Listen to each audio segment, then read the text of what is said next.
Previous video में मैंने आपको बताया था किसी भी सिंगल इलेक्ट्रोड का मेजरमेंट क्या है, इसके इलेक्ट्रोड पोटेंशियल का मेजरमेंट बहुत मुश्किल है। तो हम सिर्फ उसका पोटेंशियल डिफरेंस मेजर कर सकते हैं। जब हम उसका पोटेंशियल डिफरेंस मेजर कर सकते हैं तो हम दोनों इलेक्ट्रोड की वैल्यू कैसे निकालें। तो हमने कहा था अगर हम एक इलेक्ट्रोड ले दूसरा उसकी कंपैरिजन में क्या ले, रेफरेंस इलेक्ट्रोड, जिसकी वैल्यू हमें पहले से ही पता हो तो उसे क्या बोलेंगे हम, रेफरेंस इलेक्ट्रोड। तो आज इसी के बारे में बात करते हैं, रेफरेंस इलेक्ट्रोड। रेफरेंस इलेक्ट्रोड हमारे दो टाइप के थे, प्राइमरी और सेकेंडरी। हमारे सिलेबस में सिर्फ प्राइमरी है, सेकेंडरी की बात नहीं है। प्राइमरी में आता है हाइड्रोजन इलेक्ट्रोड, He का मतलब है हाइड्रोजन इलेक्ट्रोड, और स्टैंडर्ड कंडीशन में जैसे बोलते हैं स्टैंडर्ड हाइड्रोजन इलेक्ट्रोड। क्या बोलते हैं, स्टैंडर्ड हाइड्रोजन इलेक्ट्रोड। सेकेंडरी में बहुत सारे आते हैं, कैरामल, ग्लास, इनकी बात हमें करनी ही नहीं है, बस आपको पता होना चाहिए सेकेंडरी भी है। प्राइमरी फेल हुआ था तब सेकेंडरी आया था, ठीक है, और क्यों हुआ था इसकी बात हम बाद में करेंगे। तो ये हमें इसे पढ़ना है। अब बात करते हैं हाइड्रोजन इलेक्ट्रोड की। ये सबसे इजीएस्ट है इसको लेना, जिससे हम अदर सेल्स का क्या कर सकते हैं, अदर सेल्स के पोटेंशियल डिफरेंस को क्या कर सकते हैं, मेजर कर सकते हैं। क्या कर सकते हैं, मेजर कर सकते हैं। आप इसकी डेफिनेशन उतार लीजिए, छोटी सी है, कुछ खास नहीं है, कोई डेफिनेशन आती नहीं, मैं इसको आपको समझाती हूँ है क्या ये। हाइड्रोजन इलेक्ट्रोड बनाते क्या थे, एक सेल ले लिया, ठीक, मतलब एक बीकर ले लिया, इसके अंदर हमने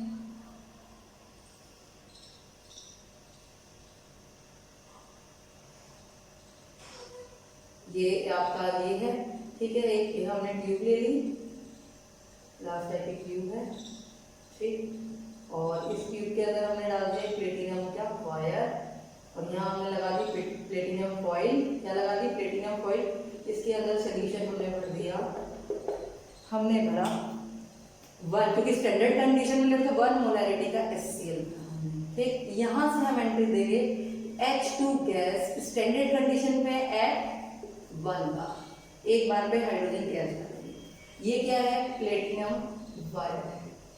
ये क्या है, प्लेटिनम फॉइल है। क्या है, platinum foil with coated platinum black. ये क्या है, प्लेटिनम फॉइल है जो क्या कर रही है, with coated with platinum black. और ये किसकी तरह वर्क कर सकती है, ये पूरा मिलाकर क्या बन जाता है, ये पूरा मिला के बनता है प्लेटिनम इलेक्ट्रोड। क्या बन गया, प्लेटिनम इलेक्ट्रोड बन गया।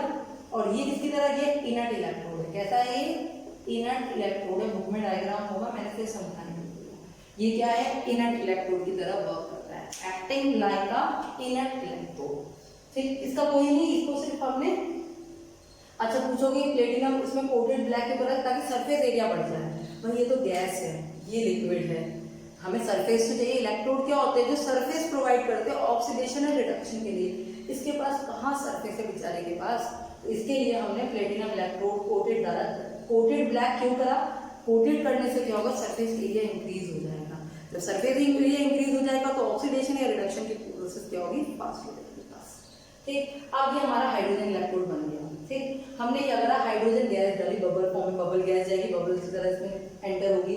अगर ये हमने ये सेल किसी ऐसे दूसरे इलेक्ट्रोड के साथ जोड़ दिया, ये सेल हमने किसी दूसरे इलेक्ट्रोड की तरह जोड़ दिया जो जिसकी क्या है, रिडक्शन टेंडेंसी क्या है ज्यादा, जिसके रिड्यूस होने की टेंडेंसी क्या है ज्यादा है, तब ये किसकी तरह वर्क करेगा, ऑक्सीडेशन की तरह वर्क करेगा। कैसा वर्क करेगा, ऑक्सीडेशन की तरह। तो एनोड पर क्या होगा भाई, ऑक्सीडेशन में क्या होता है, ऑक्सीडेशन में होता है आयंस बनते हैं। क्या बनते हैं, आयंस बनते हैं और इलेक्ट्रॉन लूज होते हैं। अब हाइड्रोजन देखो, इसके अंदर क्या है, H आयन है।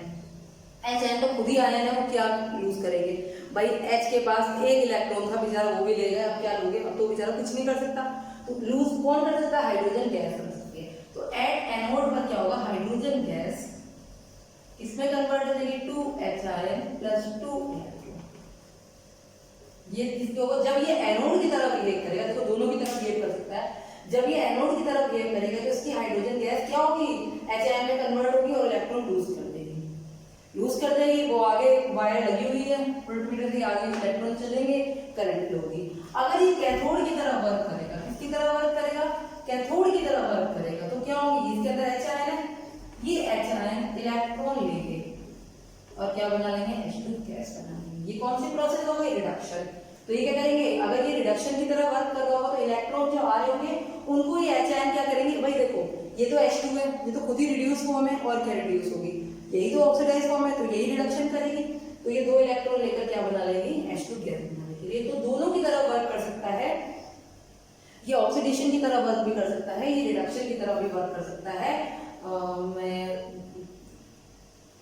एक बार बता देते हैं, फिर मैं ये कब करूंगी। इसमें क्या होते हैं, हम H2 गैस डालते हैं बबल्स फॉर्म में। कैसे डालते हैं हम H2 गैस, बबल फॉर्म में के थ्रू हम H2 गैस डालते हैं 1 बार प्रेशर पे, ठीक है, और प्लेटिनम इलेक्ट्रोड के ऊपर डाल रहे हैं, ठीक है। जिससे क्या होता है, जिससे क्या होगा, या तो इसमें ऑक्सीडेशन की प्रोसेस होगी या रिडक्शन की प्रोसेस होगी। भाई ये डिपेंड करेगा इसके साथ कौन सा सेल लगा है। अगर ऑक्सीडेशन होगा तो H2N एचाइन में कन्वर्ट हो जाएंगे H2 गैस, और अगर रिडक्शन होगा तो एचाइन किसमें कन्वर्ट हो जाएंगे, H2 गैस में कन्वर्ट हो जाएंगे। मैं डायग्राम ड्रा कर रही हूं ताकि आपको वो चीज समझाता हूं, ठीक है। तो ये हमारा था हाइड्रोजन इलेक्ट्रोड या स्टैंडर्ड हाइड्रोजन इलेक्ट्रोड, और ये दोनों तरह की वर्क करता है, एनोड की तरह भी वर्क करता है और कैथोड की तरह भी वर्क करता है। इसकी वोल्टेज भी बताती हूँ, वेट, ठीक है। जब ये एनोड की तरह वर्क करेगा तो क्या होगा, क्या होगा, H2 गैस इसमें कन्वर्ट होगी 2H प्लस 2 इलेक्ट्रॉन, और जब ये कैथोड की तरह वर्क करेगा तो 2H 2 इलेक्ट्रॉन लेके इसमें कन्वर्ट हो जाएंगे H2 गैस, ठीक। कौन सा इलेक्ट्रोड लिया हमने, प्लेटिनम इलेक्ट्रोड लिया। कैसा होता है, सॉलिड, H2 गैस, गैस किसमें कन्वर्ट हो गई, 2H बन गया, बन गया आपका सेल। अब ये किसकी तरह वर्क कर रहा है, लेफ्ट साइड में किसकी तरह वर्क कर रहा है, ऑक्सीडेशन की तरह, यानी एनोड की तरह। अगर मुझे रिड्यूस फॉर्म में लिखना है तो 2H आयन, इसमें H2 गैस और प्लेटिनम। अभी किसकी तरह वर्क कर रहा है, कैथोड की तरह वर्क कर रहा है। किसकी तरह वर्क कर रहा है, कैथोड की तरह वर्क कर रहा है। अभी किसकी तरह वर्क कर रहा है, एनोड की तरह वर्क कर रहा है। तो सेल बन गया। अब इसे एक बार सेल को नोट कर लीजिए, फिर मैं आगे लिखवाती हूँ। आप सेल को नोट करिए, ठीक। फिर मैं एक चीज लिखवाती हूँ इसकी वोल्टेज वगैरह के बारे में, तो आप इसकी वैल्यू आपकी उतार ली होगी। अब इसकी वोल्टेज कितनी होती है, इसकी वोल्टेज को लेते हैं E, चाहे ऑक्सीडेशन में लो चाहे रिडक्शन में लो, एक ही बात होगी। क्यों, क्योंकि इसकी वैल्यू हम आर्बिट्रली 0 ले लेते हैं। आर्बिट्रली का मतलब है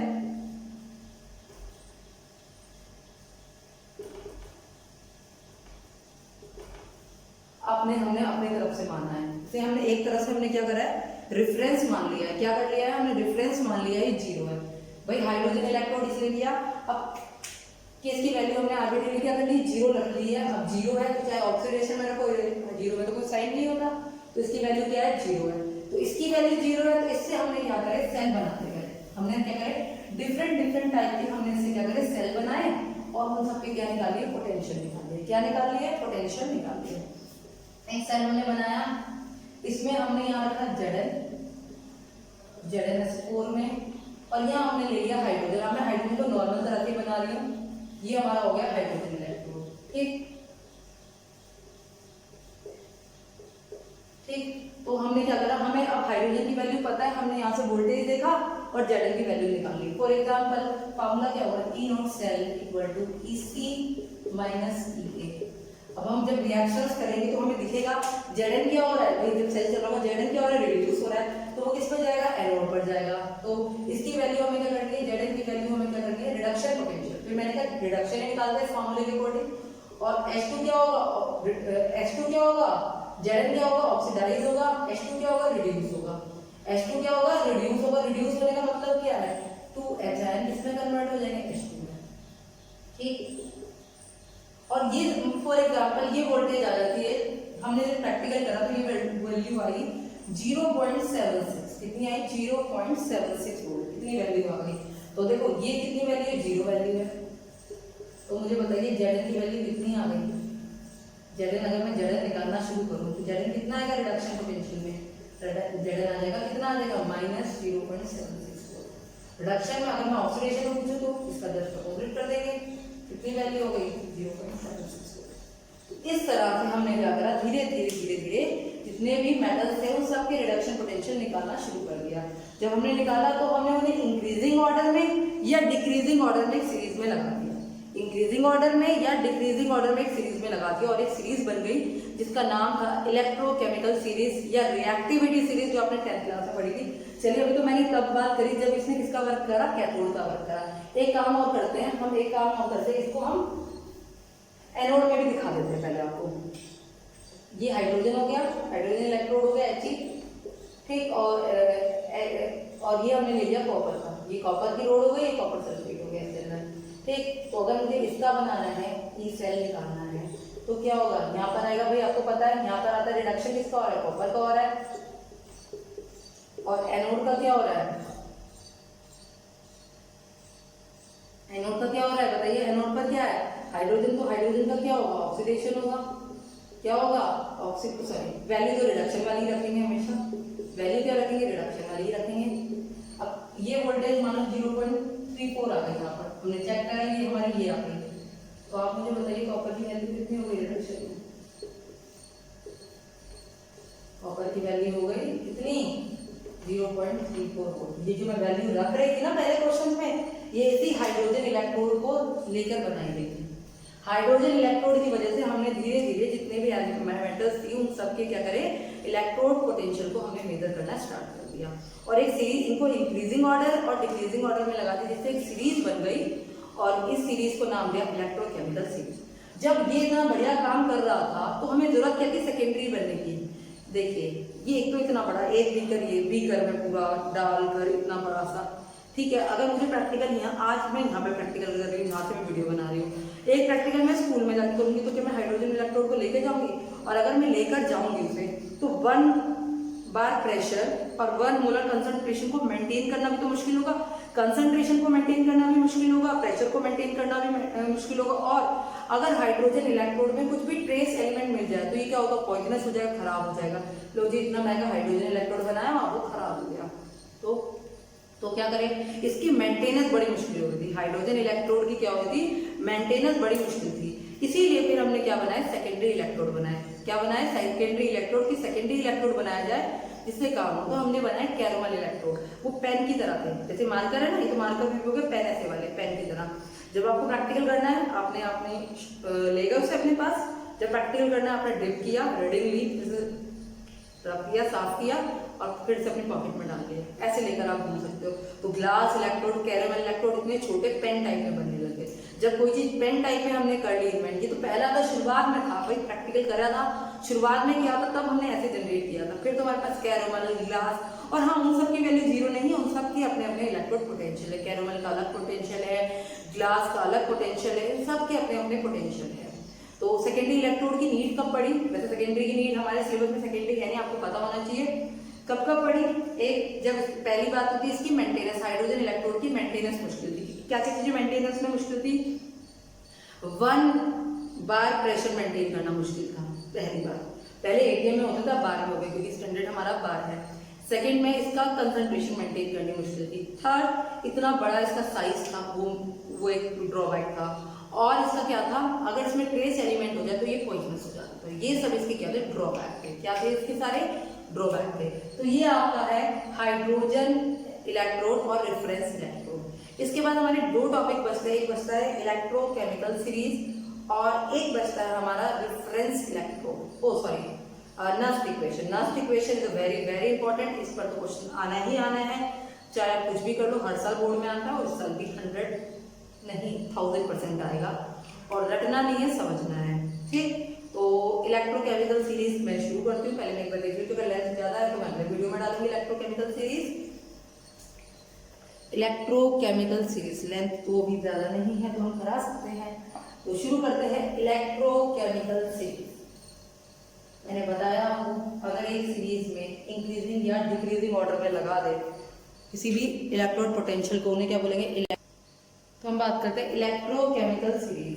the arrangement of element in order of increasing और decreasing of electrode potential is called electrochemical series. इसी इसका मतलब है इलेक्ट्रोकेमिकल सीरीज। क्या है, इलेक्ट्रोकेमिकल सीरीज। जो हमने ऑर्डर लगाया वो हमने कराया increasing order of reduction potential में। जो मैंने बोर्ड पे लिखा है वो किसमें लिखा है, increasing order of electrode potential में। अपने एनसीईआरटी में देख लीजिए, सारे के सारे एलिमेंट होंगे। इसमें होता क्या है, लिथियम से लेकर यहाँ से लेकर यहाँ तक ये सारे एलिमेंट की वैल्यू रिडक्शन पोटेंशियल क्या है, देखिए सबकी वैल्यू रिडक्शन में रखी है, सबकी रिडक्शन पोटेंशियल की वैल्यू कितनी आती है, 0 आती है।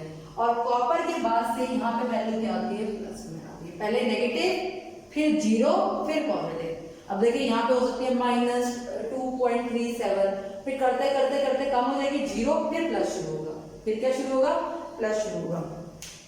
अब ये सीरीज कहती क्या है, ये सीरीज सिंपल सी बात कहती है, पहले सीरीज को याद कर, देखिए और भी हो सकते हैं बहुत सारे एलिमेंट रह गए हो, आप सीरीज बुक से उतार लीजिएगा, लेकिन मैंने याद करने के लिए बना रखी है, इससे नाम से कुछ भाई हमें कंपाउंड एकदम इंस्टेंट याद आ जाते हैं पेपर में क्वेश्चन करने के लिए।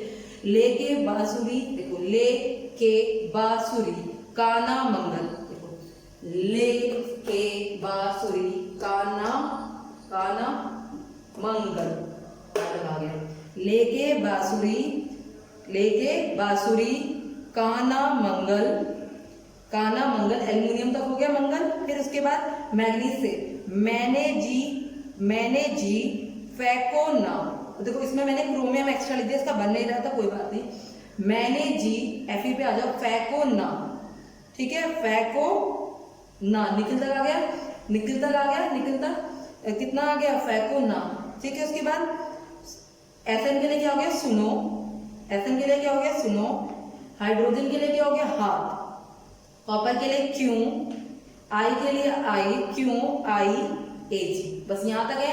इसके बाद कैसे याद करोगे, देखो आपको इसके बाद याद करना है उल्टी तरह से, ये हो गया सिल्वर, उसके बाद ब्रोमियम, क्लोरीन, फ्लोरीन, बीच में गोल्ड आ जाएगा, तो इस तरह से आपको थोड़ी याद हो जाएगी।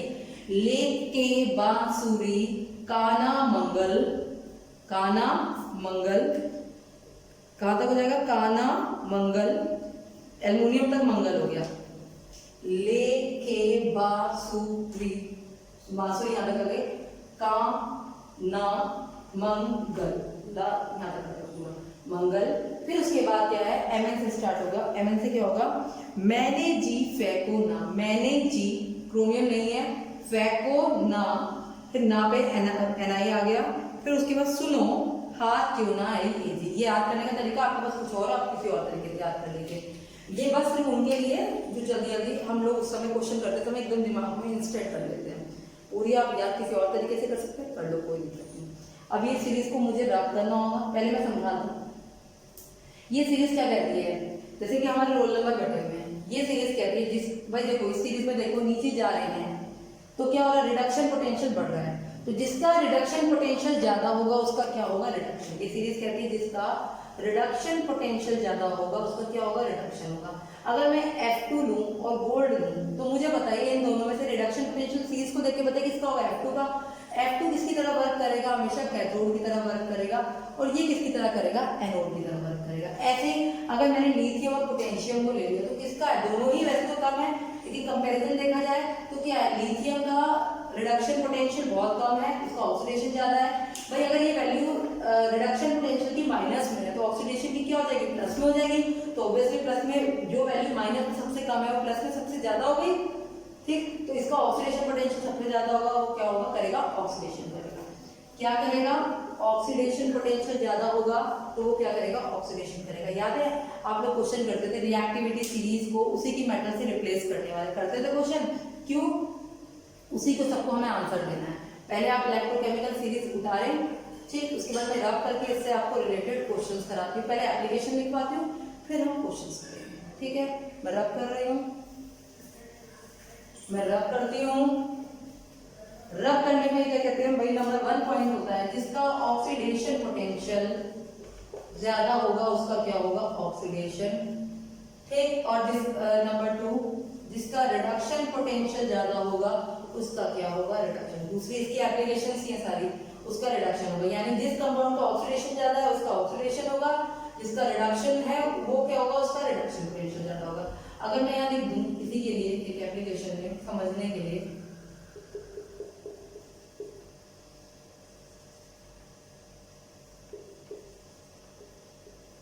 रिडक्शन में लिखते हैं ना, तो रिडक्शन में लिखते हैं, इसकी एप्लीकेशन बहुत है, आदि में आज कराऊंगी, आदि में आपको कल कराऊंगी, ठीक। और मैं इसके साथ ले लेती हूँ NI और हमारे फ्री हाइड्रोजन को कैसे भूल जाएंगे, ठीक। कॉपर, अच्छा चलो एक चीज और लिखवा दो फिर ये क्वेश्चन कराती हूँ। जिसका ऑक्सीडेशन पोटेंशियल ज्यादा होगा वो क्या करेगा, उसका रिड्यूसिंग नेचर अच्छा होगा। क्या होगी, रिड्यूसिंग पावर या रिड्यूसिंग नेचर। आपको पता है ना, रिड्यूसिंग पावर का मतलब एजेंट होते हैं, आपको याद है आपने पढ़े थे। रिड्यूसिंग एजेंट क्या होता है, जो खुद का ऑक्सीडेशन करते हैं दूसरे का रिडक्शन करते हैं। खुद का ऑक्सीडेशन करने का मतलब है जिसका ऑक्सीडेशन पोटेंशियल ज्यादा होगा वो उनका क्या होगा, अच्छी रिड्यूसिंग पावर होगी, यानी दूसरों को रिड्यूस करने की पावर अच्छी होगी, वो अच्छे रिड्यूसिंग एजेंट होंगे, वो अच्छे रिड्यूसिंग एजेंट होंगे।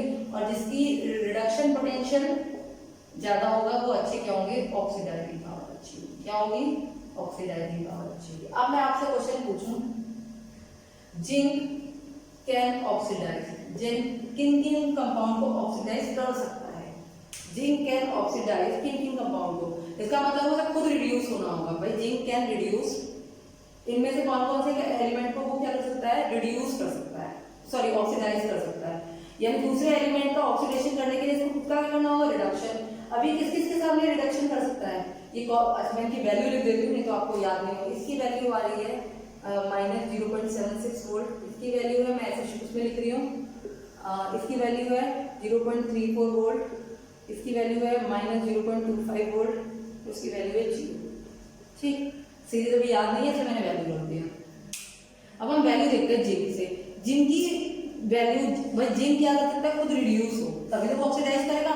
उसको रिड्यूस होने के लिए जो भी कंपाउंड होना चाहिए उसका रिडक्शन पोटेंशियल उससे कम होना चाहिए। इसका तो ज्यादा, इसे तो कर नहीं सकता, इसका भी ज्यादा, इसे भी नहीं कर सकता, तो सिर्फ और सिर्फ किसे कर सकता है, Na को कर सकता है। जिंक किसे ऑक्सीडाइज कर सकता है, वो सबसे ज़्यादा, यानी रिडक्शन पोटेंशियल सबसे लो, तो वो किसी को भी ऑक्सीडाइज नहीं कर पाएगा, तो नो आएगा। को भी कर सकता है, Na को भी कर सकता है और हाइड्रोजन को भी कर सकता है। किसे कर सकता है, हाइड्रोजन को भी कर सकता है, सबको कर सकता है ये। ठीक, अगर मैं बात करूं कि कहता है Na किसको कर सकता है, Na किसी को भी ज़्यादा है इसलिए वो जिंक को ऑक्सीडाइज कर सकता है। किसी को भी ऑक्सीडाइज नहीं कर सकता। अगर मुझे हाइड्रोजन किस को कर सकता है, हाइड्रोजन किस को कर सकता है, तो हाइड्रोजन से ऊपर किसकी वैल्यू है, इसकी और इसकी, तो हाइड्रोजन कर सकता है Zn को और Na को। फिर से समझो, मैंने पूछा Zn can oxidise, Zn can oxidise, Zn किस कंपाउंड को क्या कर सकता है, ऑक्सीडाइज कर सकता है। क्या कर सकता है, Zn किन किन कंपाउंड को क्या कर सकता है, ऑक्सीडाइज कर सकता है। यानी किन किन कंपाउंड को ऑक्सीडाइज कर सकता है भाई, यानी इसका मतलब क्या है, वो खुद ऑक्सीडाइज, मैंने शॉर्ट में लिखा है भाई, वो Zn किसी और कंपाउंड को ऑक्सीडाइज कर रहा है, तो उसका मतलब क्या है, वो किसकी तरह वर्क करेगा, किसकी तरह वर्क करेगा, खुद oxidise, sorry Zn can oxidise. अगर Zn दूसरे को ऑक्सीडाइज करेगा तो उसका खुद का क्या होना चाहिए, रिडक्शन, तो वो किसकी तरह वर्क करेगा, ऑक्सीडेशन पोटेंशियल पावर की तरह। किसकी तरह करेगा, ऑक्सीडाइजिंग पावर की तरह।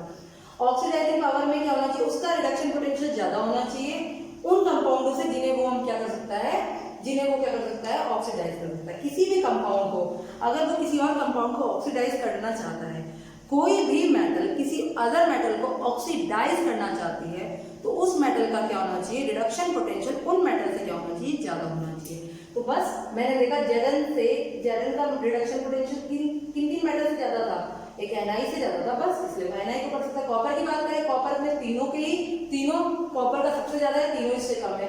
Na में बेचारे से लोएस्ट कोई है ही नहीं इस केस में, और हाइड्रोजन से लोएस्ट कौन है, Na है और आपका Zn है। ठीक, अब मैं इसी क्वेश्चन को उल्टा रिवर्स कर दूं। अब मैं पूछूं Zn किस को रिड्यूस कर सकता है, Zn कैन रिड्यूस, Zn किन को रिड्यूस कर सकता है, मुझे बताइए। यानी Zn किन को रिड्यूस करता है, यानी Zn को क्या होना पड़ेगा, ऑक्सीडाइज होना होगा, यानी क्या होना पड़ेगा, ऑक्सीडाइज होना पड़ेगा। तो Zn किन उन कंपाउंड को रिड्यूस कर सकता है, भाई देखो ये -0.76, ये इससे बड़ा है, ये तो इससे छोटा है, तो ये तो ऑक्सीडाइज ही होगा, तो इसे तो कर नहीं सकता, तो बस बचे ये दोनों। कैसे भाई, Zn को रिड्यूस करना है, रिड्यूस करने के लिए उसका रिडक्शन पोटेंशियल उनके कंपैरिजन में क्या होना चाहिए, कम। अगर मैं Na की बात करूं, Na का तो रिडक्शन पोटेंशियल कम है, तो ये तो ऑक्सीडाइज हो जाएगा, तो ये तो होगा नहीं। तो Zn किस को कर सकता है, तो वो Na, Cu और हाइड्रोजन सबको क्या कर सकता है, रिड्यूस कर सकता है। कॉपर को भी रिड्यूस कर सकता है, वो कहते हैं कॉपर को और हाइड्रोजन को रिड्यूस कर सकता है, Zn को नहीं कर सकता। हाइड्रोजन किस को रिड्यूस कर सकता है, हाइड्रोजन से दो छोटे हैं, बस सिर्फ कॉपर ही बड़ा, तो हाइड्रोजन खाली कॉपर को कर सकता है। और अगर मैं बात करूँ कॉपर किस किस को कर सकता है, तो कॉपर किसी को भी नहीं कर सकता, क्योंकि कॉपर ही सबसे बड़ा है, कॉपर सबसे बड़ा है, कॉपर खुद ही रिड्यूस होगा इस केस में। तो ठीक है, तो ये पहला था, किसको पहले इसकी एप्लीकेशन थी, ठीक है, इलेक्ट्रोकेमिकल सीरीज की पहली एप्लीकेशन थी, इसमें predicting of oxidising and reducing agent. हमने प्रिडिक्ट करा कभी ऑक्सीडाइजिंग एजेंट की तरह वर्क करेगा, कब ये रिड्यूसिंग एजेंट की तरह वर्क करेगा, ठीक। तो ये पहली थी। सेकंड जो इसकी एप्लीकेशन है वो है predicting the cell EMF. Cell EMF कैसे प्रिडिक्ट करता है ये, ठीक है, सेल का ईएमएफ कैसे प्रिडिक्ट कर सकता है, बहुत आसान है भाई, ये वैल्यू से तो हमें पता चलता है कि किसे हमें कैथोड रखना है, किसे हमें एनोड रखना है, भाई वैल्यू पता होगी, इसको वैल्यू देखकर, इनकी वैल्यू को देखकर हमें पता चल जाएगा इसको हमें कैथोड में रखना है, इसको हमें एनोड में रखना है। ये इसकी थी सेकंड एप्लीकेशन, ठीक। थर्ड एप्लीकेशन की बात करते हैं। थर्ड एप्लीकेशन कहती है reactivity of metal directly proportional to oxidation potential, directly proportional to oxidation potential and inversely proportional to reduction potential. जिसका ऑक्सीडेशन पोटेंशियल ज्यादा होगा वो मेटल उतनी ही ज्यादा रिएक्टिव होगी। आपने सीरीज देखी थी, सीरीज में क्या था, सीरीज में क्या था, अब आपने सीरीज देखी थी, सीरीज में क्या था कि जो जिनका रिडक्शन पोटेंशियल ज्यादा था वो ऊपर थी, जिनका ऑक्सीडेशन पोटेंशियल था ज्यादा था वो नीचे थी। एक बार ध्यान की याद करने के लिए कर लो, हाइड्रोजन से, क्योंकि क्वेश्चन कर लोगे, हाइड्रोजन से जितनी भी मेटल ऊपर है सारी चीप मेटल है, सस्ती मेटल, और जितनी भी नीचे हैं वो सारी क्या है, मतलब एक्सपेंसिव मेटल है, कॉपर, गोल्ड, सिल्वर। अगर बात सुनो, रिडक्शन पोटेंशियल का मतलब क्या है, रिड्यूस होना, ऑक्सीडेशन का मतलब क्या, ऑक्सीडाइज होना, ऑक्सीडाइज होना मतलब अगर मान लो गोल्ड, सिंपल सी बात है, अगर गोल्ड हमारा चीप मेट मतलब उसका रिडक्शन पोटेंशियल ज्यादा है, अगर उसका ऑक्सीडेशन पोटेंशियल ज्यादा होता तो क्या हम वो इतना एक्सपेंसिव होता, क्यों, हमने मेटल लिया, खत्म हो गई, हमने आयरन वो लिया, क्या कहते हैं आयरन लिया, आयरन में क्या होगा, रस्टिंग हो जाती है, ऑक्सीडाइज तो हुआ, आयरन में क्या हो गई, रस्टिंग हो गई। जब उस कंपाउंड में रस्टिंग होगी तो क्या उसकी वैल्यू रह गई, नहीं रह गई, इसीलिए वो लोहा सस्ता है, सोना महंगा है, ये तो रीजन है। तो याद रख लो, जितनी भी एक्सपेंसिव मेटल है सबका रिडक्शन पोटेंशियल ज्यादा होगा, जितनी भी चीप मेटल है उनका ऑक्सीडेशन पोटेंशियल ज्यादा होगा। चीप मेटल है, ऑक्सीडेशन पोटेंशियल ज्यादा है, इसलिए वो रिएक्टिव जल्दी जल्दी रिएक्शंस करती हैं। सोडियम को लो, सोडियम को डालो पानी में, एकदम से आग पकड़ लेता है, चीप मेटल है, चीप का मतलब है कि उसका ऑक्सीडेशन पोटेंशियल ज्यादा है। तो याद रखना, जितनी भी रिएक्टिविटी होगी मेटल की वो किस पे डिपेंड करेगी, ऑक्सीडेशन पोटेंशियल पे और इनवर्सली प्रोपोर्शनल रिडक्शन पोटेंशियल पे। अगर मैं पूछूं गोल्ड में और सिल्वर में कौन गोल्ड में और आयरन में कौन ज्यादा रिएक्टिव है, आयरन है, आयरन रस्टिंग कर लेता है, गोल्ड थोड़े करता है, क्योंकि आयरन का ऑक्सीडेशन पोटेंशियल ज्यादा है और गोल्ड का कम है। या रिडक्शन की बात करें तो गोल्ड का रिडक्शन ज्यादा है, इसलिए रिएक्टिविटी कम है।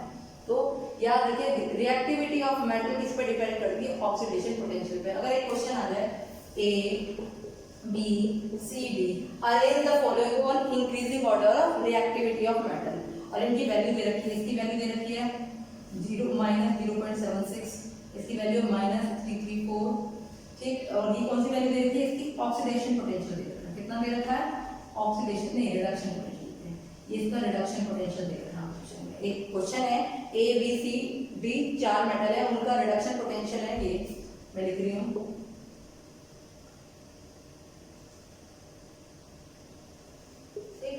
इतना है।